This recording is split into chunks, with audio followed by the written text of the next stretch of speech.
In a previous video, I mentioned finding your it game or your it genre, and then it occurred to me, some of you might not know how to do that, but I got you covered. Let's hop into it.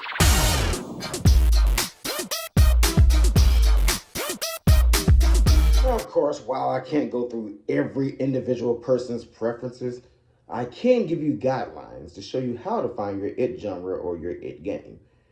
First of all, you just gotta know who you as a person are, and that'll help out. Like for the longest, one of my favorites, the Muso games, I avoided them. And one of my other favorites, which were visual novels, I avoided them. But the guidelines to it is pretty simple. You just think of what you like as a person and see how that translates into gaming. Like, for one, I love reading manga, so I love stories. And I love also seeing how a story unfold, and I like giving people advice and seeing how they respond to it or how they don't respond to it. Basically, I love talking to people to see how things play out. And what genre lets you do that? Visual novels. So I finally tried one, and I'm like, you know what? I like this series because I like talking to people and seeing what the results of it is. And then, unlike real life, if I don't like the results, I can load up another file and say something else and see how that plays out. So it lets me do the one thing that I wish I could do in real life, which is make multiple decisions. But I can't. I got to stick to one, commit to it, because life has one save file and you can't restart. But with games, you can. So the visual novel series ended up being one of my favorites. As for the Muso games, I honestly don't know why I avoided them. I really do not know why I avoided them. Seeing how I grew up with games like Final Fight, Streets of Rage, and other beat 'em ups, naturally you would think I would love the Muso games, which is like the modern day beat 'em up. So I finally tried one for the first time on the GameCube. I believe it was called Mystic Heroes, and I liked that one. And then I tried it again on the Wii U with Warriors of Orochi, and I've been hooked ever since. So you just got to know what it is that you as a person like. Like if you like mystery, then maybe you would like more of the visual novel type games, or maybe you would like, I don't know. There's a lot of these RPGs out now that are based around mysteries. Like there's the Nine Rooms, Nine Doors, Nine Dungeons, or something like that. It's called. There's the Danganronpa series, which is sort of kind of like a mystery.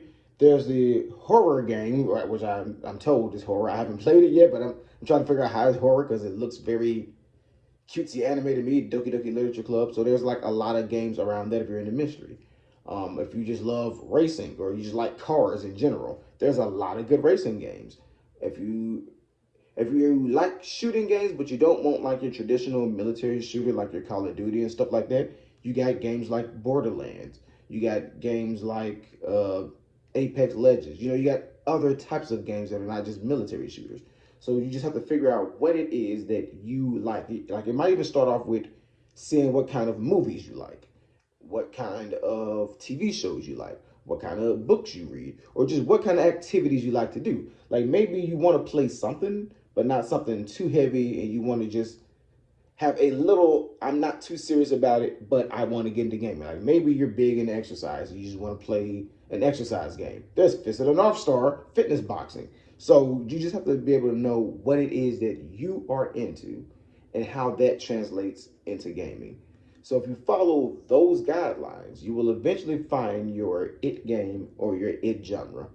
And then once you find that, like once you find your it game or your it genre, you really don't have to care about reviews and other stuff like that at that point, because you'll be able to look at it and tell you like, yeah, that's my game. That's what I want to play. I like stuff like that. And that's what we're all about here on Gaming Unplugged, making sure you find your type of game, your type of happiness with gaming without listening to all the doom and gloom, because it's ridiculous how much negativity is surrounding gaming right now when I feel like it's probably the best that it's ever been.